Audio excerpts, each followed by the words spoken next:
Another vlog, another kwento na naman ng aming buhay pamilya abroad dito sa bansang Oman. For today's vlog, samahan niyo ulit kami sa isang bagong araw ng aming simple pero makulay na buhay dito sa ibang bansa. Iba't ibang ganap lang pero puno ng pagmamahal at pasasalamat. Para nga sa aming tanghalian ay magluluto naman ako ng sinigang at pritong bangus. Nang kumulo na nga ang tubig, nilagay ko lang ang bangus at tinakpan. At kung makikita nyo, napakaganda ng view sa labas. Fast forward nga, natapos na ako sa pagluluto at naghain na rin.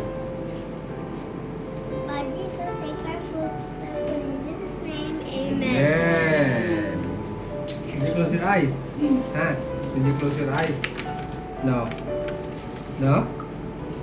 Tara, kain po tayo. Favorite ko talaga ang bangus, kaya tuwang-tuwa ako nung may makita ko sa supermarket. Kahit nasa Oman kami, Pinoy na Pinoy pa rin ang ulam namin. Kahit papaano, nababawasan talaga ang pagkamis namin sa Pinas. Sakto din may tanim kaming kangkong sa aming munting harden. Laking tipid na din dahil hindi mo nabibilhin. Nakapasok na nga si Di at kami namang mag-iina ay pupunta ng gym. Dumaan kami dito sa likod dahil ang ganda ng view. At napakaganda ng panahon dito ngayon sa Oman.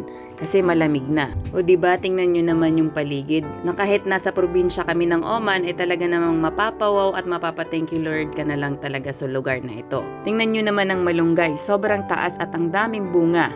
Parang punong kahoy na siya sa laki. Matagal nang tanim yan dito, hindi rin pinuputol kaya ganyan na.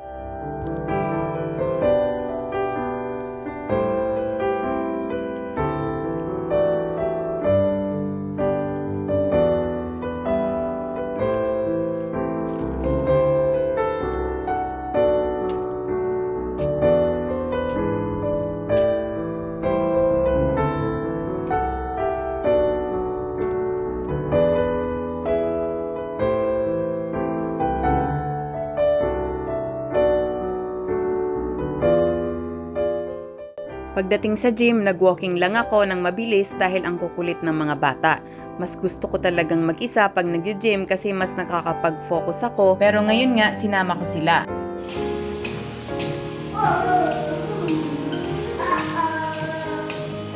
Usually, pag tulog si baby, ako pumupunta. Pero ngayon nga, ayaw pa matulog kaya isinama ko na lang sila. Buti nga si kuya, naaasahan ko na magbantay kay baby. Kaya nakakapag-gym ako mag-isa. Di naman ako nakakapag-gym araw-araw pag may free time lang talaga. Siguro mga twice or thrice a week lang.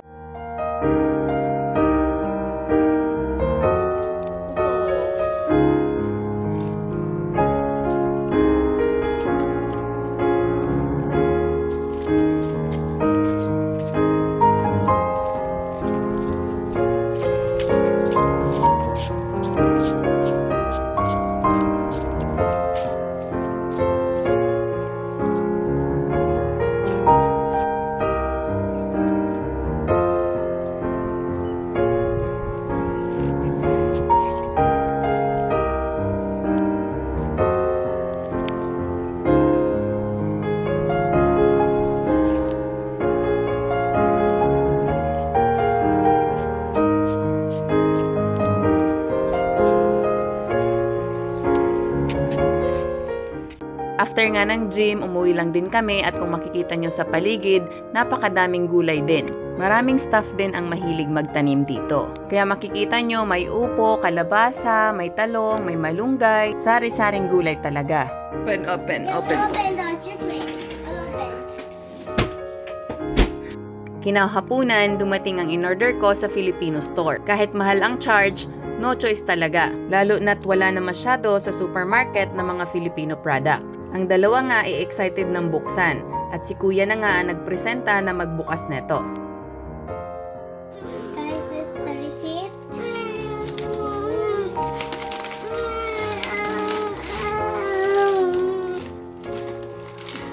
Oh, give it to baby. What's that?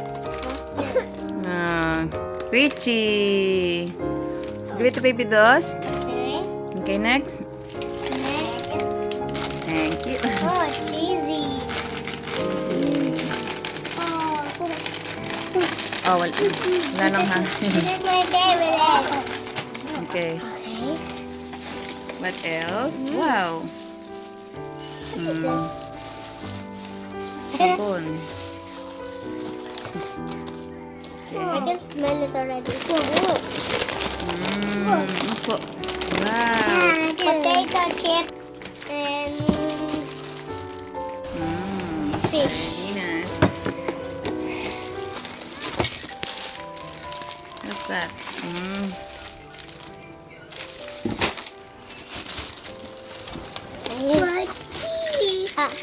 For mommy. Okay. And what is this? Wow. What's that? Patis. What is this? Patis. Fish This is what? sauce. No more? No more? No. That's That's all. all for today, guys. After nga naming mag-unbox, gumawa naman kami ni Kuya ng ice cream. Tagal na niya nga akong kinukulit, kaya kahit paggabi na, ginawa na namin. Gustong-gusto niya tumutulong pag nagbe-bake ako or pag gagawa ng ice cream. Kaya tinuturuan ko siya. Naglagay nga lang ako sa bowl ng 2 packet ng all-purpose cream. Gumamit nga lang ako ng hand mixer, pero kung wala naman kayo, pwede naman whisk lang. Tapos, inad na nga ni Kuya ang condense. 1 can nga lang, then after, nilagay na namin ang cocoa powder. Hinalo nga lang ni Kuya hanggang sa matunaw ito. Lalagyan ko nga rin siya ng konting coffee powder at chocolate chips. Kung wala naman kayo netong mga ingredients, pwede naman kahit plain lang. Lagyan nyo lang ng vanilla extract. Si Kuya kasi, favorite ng chocolate flavor. May fudge bar nga kami dito kaya naisipan kong lagyan. Gucci bar for the ice cream.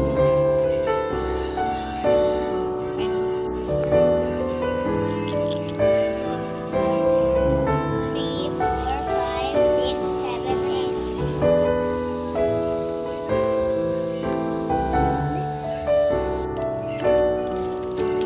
Okay, chocolate biscuit.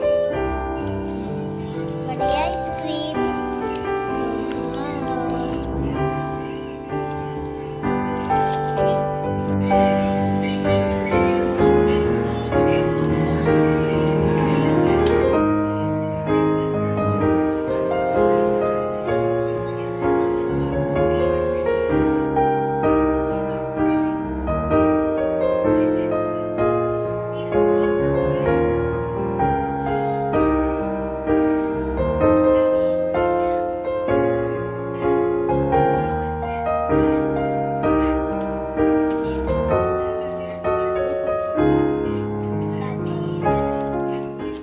After nga namin makagawa, nilagay lang namin sa freezer overnight. Kaya sa mga mamis dyan, try nyo na din, siguradong magugustahan ng mga anak nyo.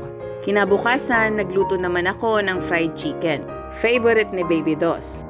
Ito nga ang ulam namin ngayong lunch. Si Di nga nasa work na at uuwi daw siya saglit para dito na mag-lunch.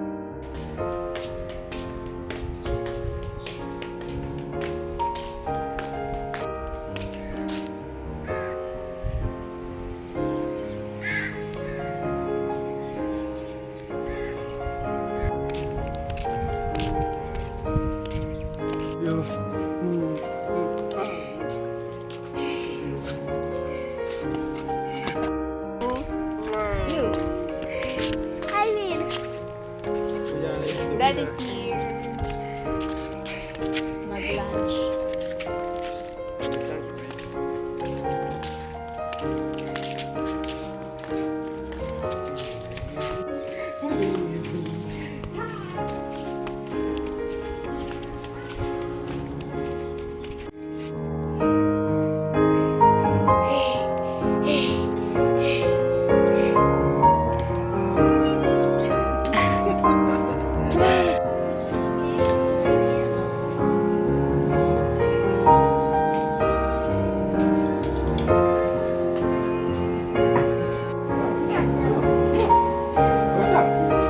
Yummy.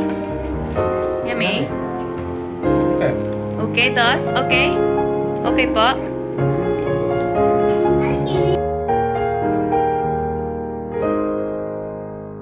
Pagkatapos kumain ni Di, bumalik na din siya agad sa trabaho niya. Kinahapunan, kami naman ni Baby ay pumunta dito sa beach.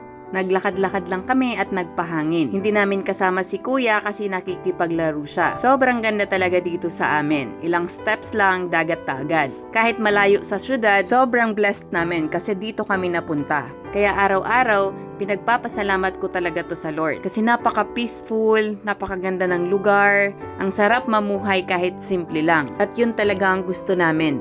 Simple lang pero payapa. Kahit bihira lang kami makalabas, halos araw-araw dito lang kami, ganito lang lagi yung mga ganap namin, ay talaga namang okay lang kasi masaya kami dito.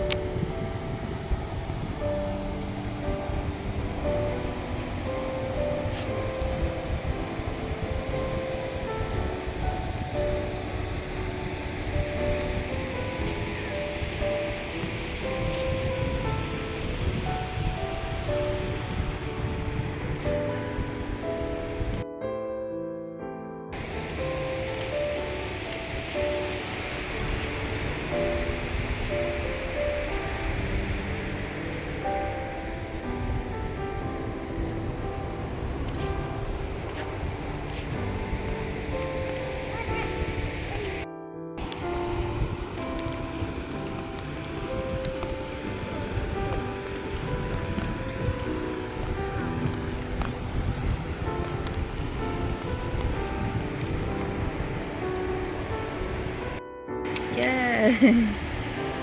Low tide today. Low tide. Oh, don't throw. See, low tide.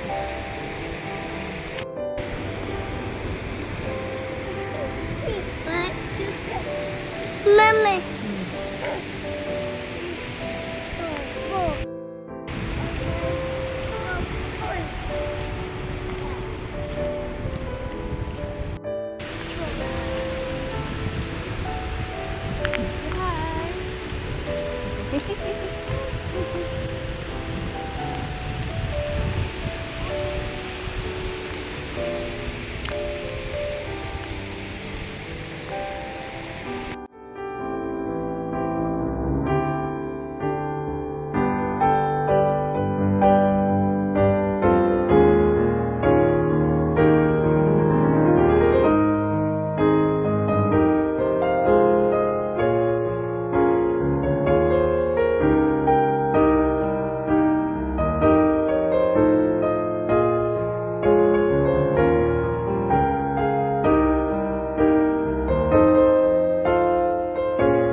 Umupo nga lang kami saglit ni baby para hintayin ang sunset. Hanggang dito na lang po muna ulit. Maraming salamat po sa panonood at pagsama sa kwento ng aming buhay pamilya abroad. Please like, comment, and subscribe for more family vlogs. God bless you all po. Bye!